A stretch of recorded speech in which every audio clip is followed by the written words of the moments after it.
Chapter 33. On the 3rd of September Pierre awoke late. His head was aching, the clothes in which he had slept without undressing felt uncomfortable on his body, and his mind had a dim consciousness of something shameful he had done the day before.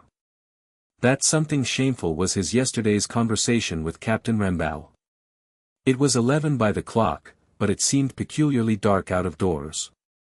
Pierre rose, rubbed his eyes, and seeing the pistol with an engraved stock which Gerasim had replaced on the writing table, he remembered where he was and what lay before him that very day. "Am I not too late?" he thought. "No, probably he won't make his entry into Moscow before noon." Pierre did not allow himself to reflect on what lay before him, but hastened to act. After arranging his clothes, he took the pistol and was about to go out.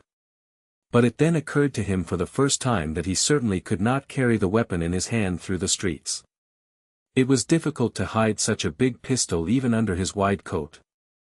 He could not carry it unnoticed in his belt or under his arm. Besides, it had been discharged, and he had not had time to reload it. "No matter, the dagger will do," he said to himself, though when planning his design he had more than once come to the conclusion that the chief mistake made by the student in 1809 had been to try to kill Napoleon with a dagger. But as his chief aim consisted not in carrying out his design, but in proving to himself that he would not abandon his intention and was doing all he could to achieve it, Pierre hastily took the blunt jagged dagger in a green sheath which he had bought at the Sukharov market with the pistol, and hid it under his waistcoat.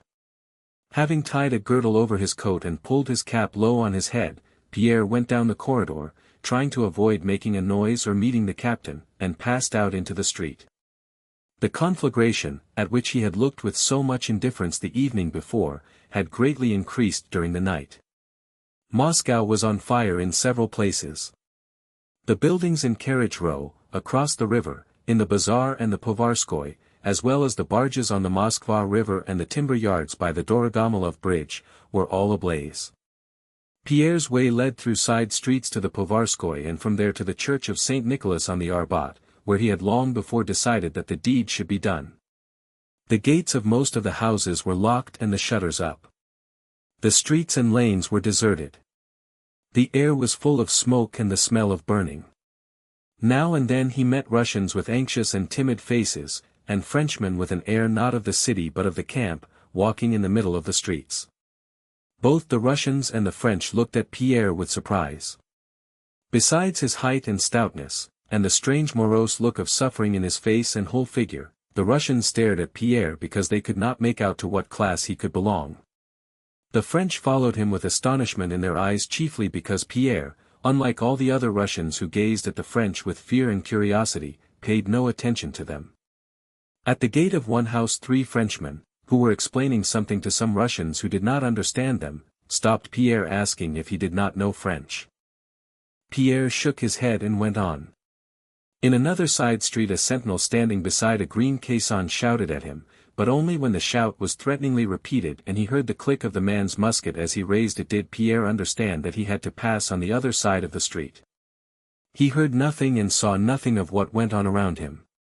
He carried his resolution within himself in terror and haste, like something dreadful and alien to him, for, after the previous night's experience, he was afraid of losing it. But he was not destined to bring his mood safely to his destination. And even had he not been hindered by anything on the way, his intention could not now have been carried out, for Napoleon had passed the Arbat more than 4 hours previously on his way from the Dorogomilov suburb to the Kremlin, and was now sitting in a very gloomy frame of mind in a royal study in the Kremlin, giving detailed and exact orders as to measures to be taken immediately to extinguish the fire, to prevent looting, and to reassure the inhabitants. But Pierre did not know this. He was entirely absorbed in what lay before him, and was tortured, as those are who obstinately undertake a task that is impossible for them not because of its difficulty but because of its incompatibility with their natures, by the fear of weakening at the decisive moment and so losing his self-esteem. Though he heard and saw nothing around him he found his way by instinct and did not go wrong in the side streets that led to the Povarskoy. As Pierre approached that street the smoke became denser and denser, he even felt the heat of the fire. Occasionally curly tongues of flame rose from under the roofs of the houses. He met more people in the streets and they were more excited. But Pierre, though he felt that something unusual was happening around him, did not realize that he was approaching the fire. As he was going along a footpath across a wide open space adjoining the Povarskoye on one side and the gardens of Prince Grzinsky's house on the other, Pierre suddenly heard the desperate weeping of a woman close to him. He stopped as if awakening from a dream and lifted his head. By the side of the path, on the dusty dry grass, all sorts of household goods lay in a heap: featherbeds, a samovar, icons, and trunks. On the ground, beside the trunks, sat a thin woman no longer young, with long, prominent upper teeth, and wearing a black cloak and cap.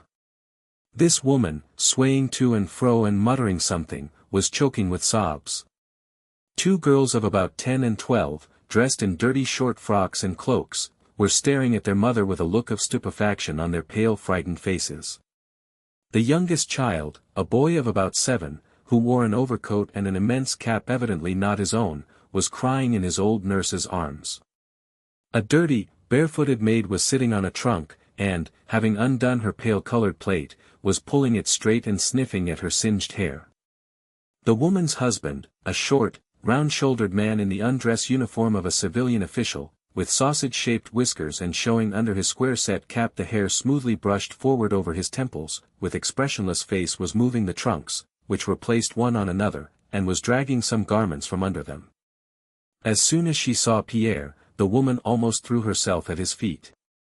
"Dear people, good Christians, save me, help me, dear friends, help us, somebody," she muttered between her sobs. "My girl.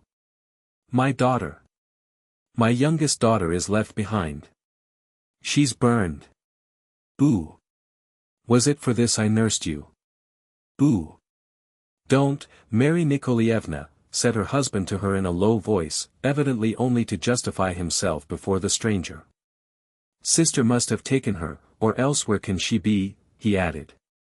"Monster! Villain!" shouted the woman angrily, suddenly ceasing to weep. "You have no heart, you don't feel for your own child. Another man would have rescued her from the fire.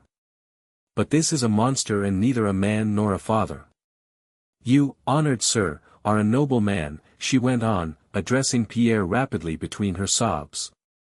"The fire broke out alongside, and blew our way, the maid called out, 'Fire,' and we rushed to collect our things.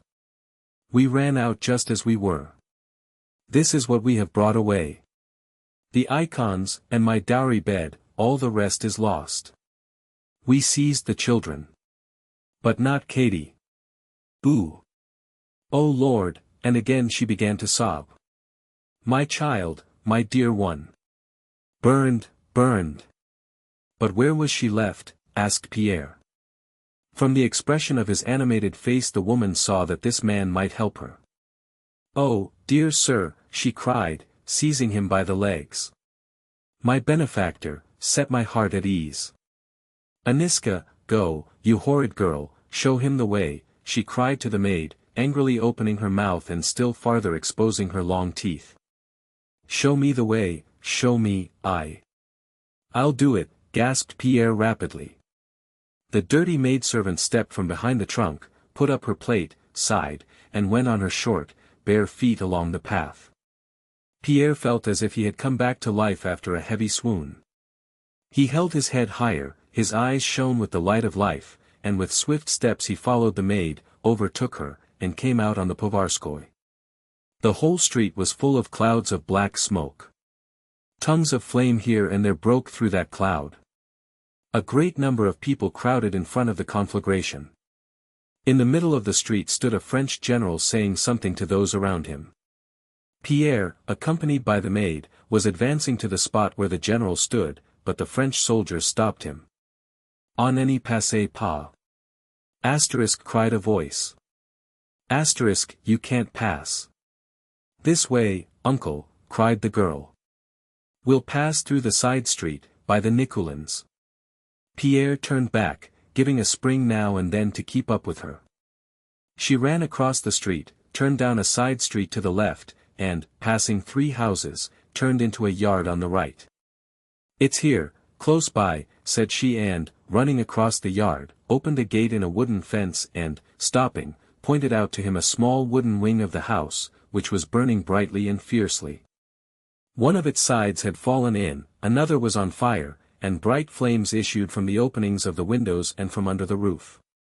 As Pierre passed through the fence gate, he was enveloped by hot air and involuntarily stopped. "Which is it? Which is your house?" he asked.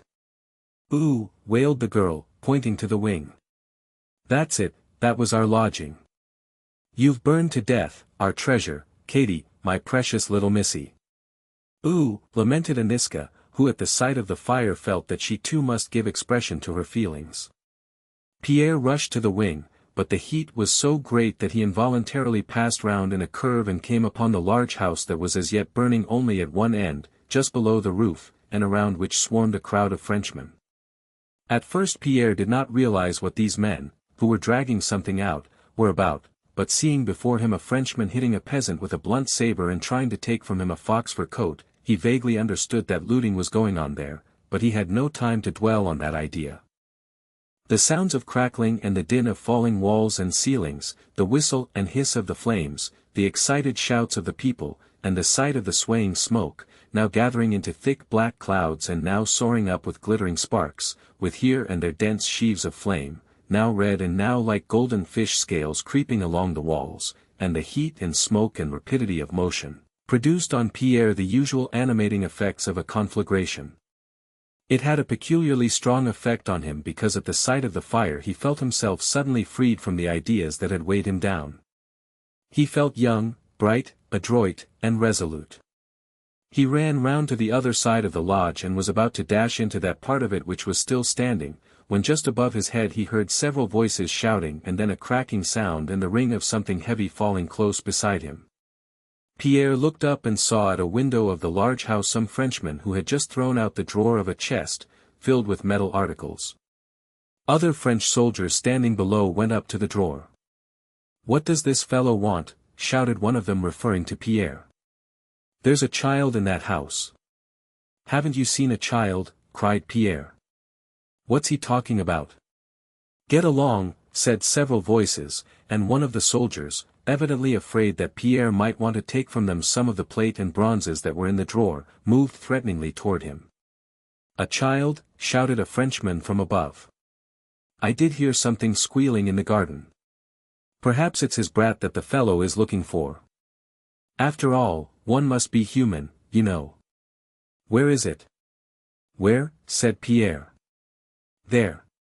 There," shouted the Frenchman at the window, pointing to the garden at the back of the house. "Wait a bit, I'm coming down." And a minute or two later the Frenchman, a black-eyed fellow with a spot on his cheek, in shirt sleeves, really did jump out of a window on the ground floor, and clapping Pierre on the shoulder ran with him into the garden. "Hurry up, you others," he called out to his comrades. "It's getting hot." When they reached a gravel path behind the house the Frenchman pulled Pierre by the arm and pointed to a round, gravelled space where a 3-year-old girl in a pink dress was lying under a seat. "There is your child." "Oh, a girl, so much the better," said the Frenchman. "Goodbye, fatty. We must be human, we are all mortal you know," and the Frenchman with the spot on his cheek ran back to his comrades. Breathless with joy, Pierre ran to the little girl and was going to take her in his arms. But seeing a stranger the sickly, scrofulous-looking child, unattractively like her mother, began to yell and run away. Pierre, however, seized her and lifted her in his arms. She screamed desperately and angrily and tried with her little hands to pull Pierre's hands away and to bite them with her slobbering mouth. Pierre was seized by a sense of horror and repulsion such as he had experienced when touching some nasty little animal. But he made an effort not to throw the child down and ran with her to the large house.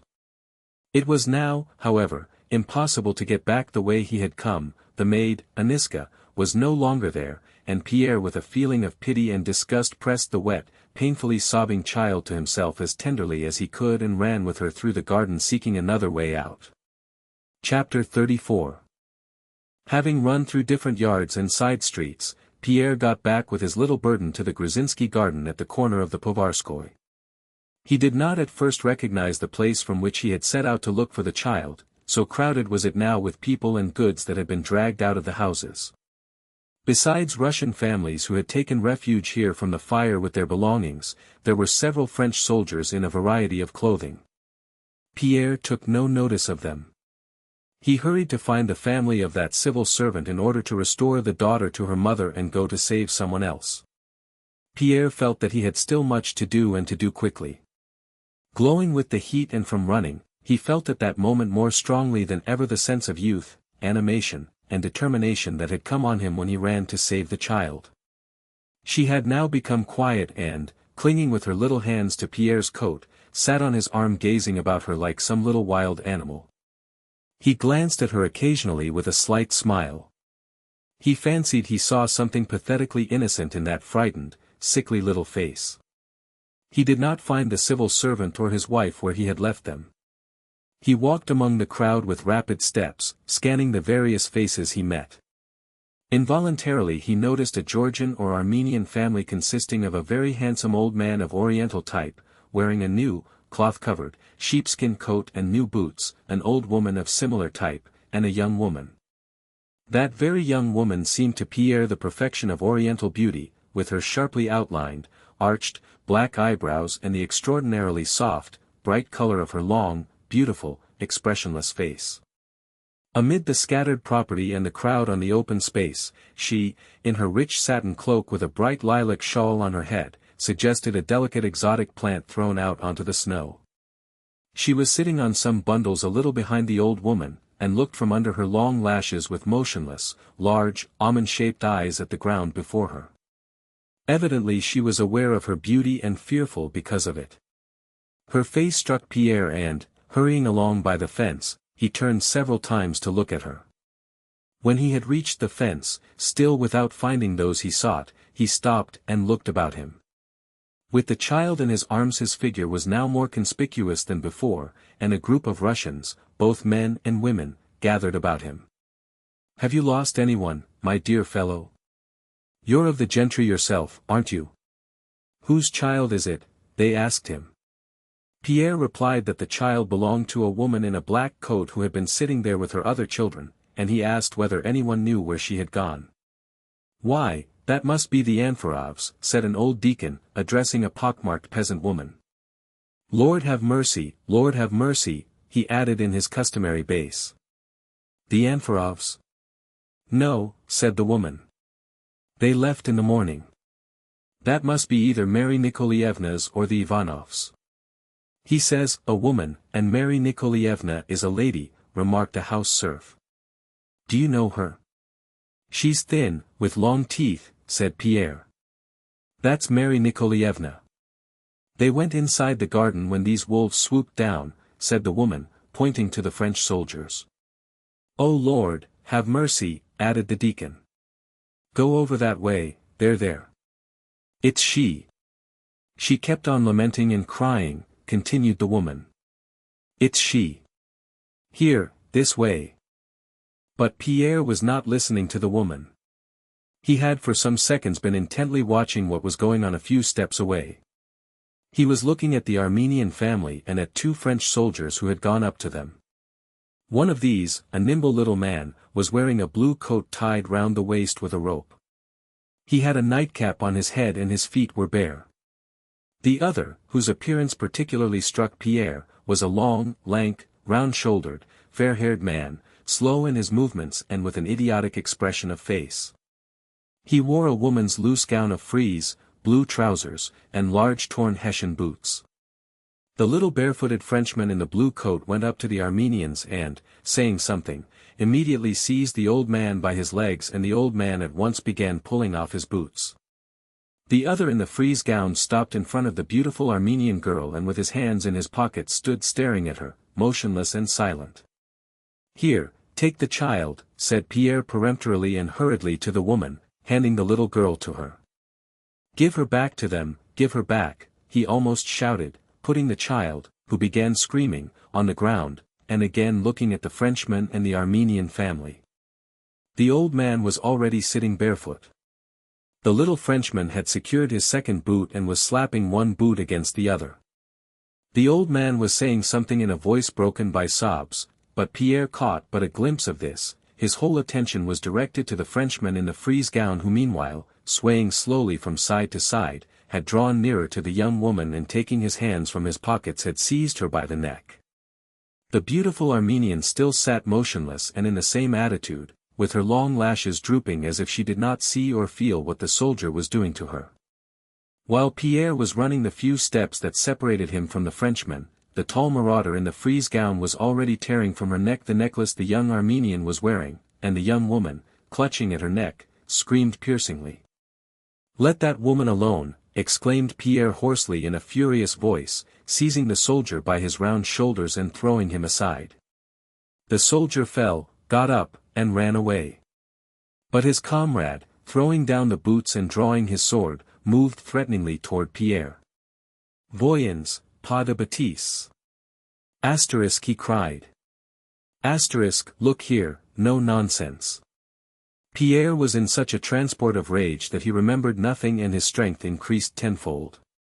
He rushed at the barefooted Frenchman and, before the latter had time to draw his sword, knocked him off his feet and hammered him with his fists. Shouts of approval were heard from the crowd around, and at the same moment a mounted patrol of French Uhlans appeared from round the corner. The Uhlans came up at a trot to Pierre and the Frenchman and surrounded them. Pierre remembered nothing of what happened after that. He only remembered beating someone and being beaten and finally feeling that his hands were bound and that a crowd of French soldiers stood around him and were searching him. "Lieutenant, he has a dagger," were the first words Pierre understood. "Ah, a weapon?" said the officer and turned to the barefooted soldier who had been arrested with Pierre. "All right, you can tell all about it at the court-martial." Then he turned to Pierre. "Do you speak French?" Pierre looked around him with bloodshot eyes and did not reply.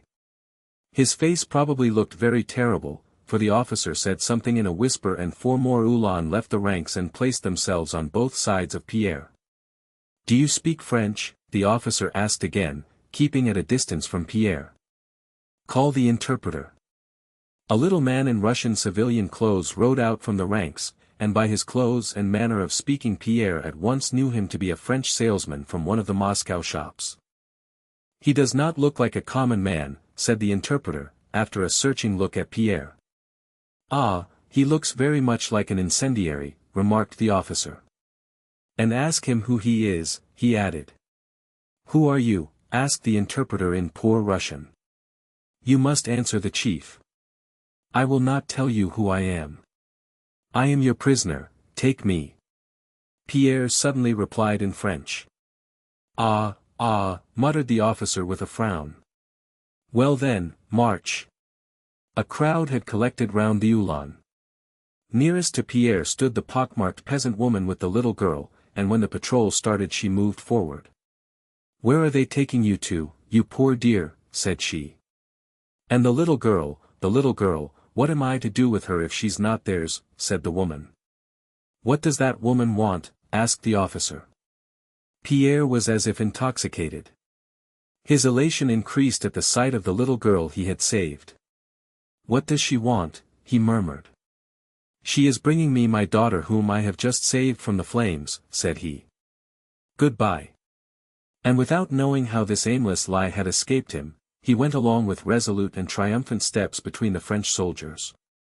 The French patrol was one of those sent out through the various streets of Moscow by Duresnel's order to put a stop to the pillage, and especially to catch the incendiaries who, according to the general opinion which had that day originated among the higher French officers, were the cause of the conflagrations. After marching through a number of streets the patrol arrested 5 more Russian suspects, a small shopkeeper, 2 seminary students, a peasant, and a house serf, besides several looters. But of all these various suspected characters, Pierre was considered to be the most suspicious of all. When they had all been brought for the night to a large house on the Zubov rampart that was being used as a guardhouse, Pierre was placed apart under strict guard. Book 12, 1812.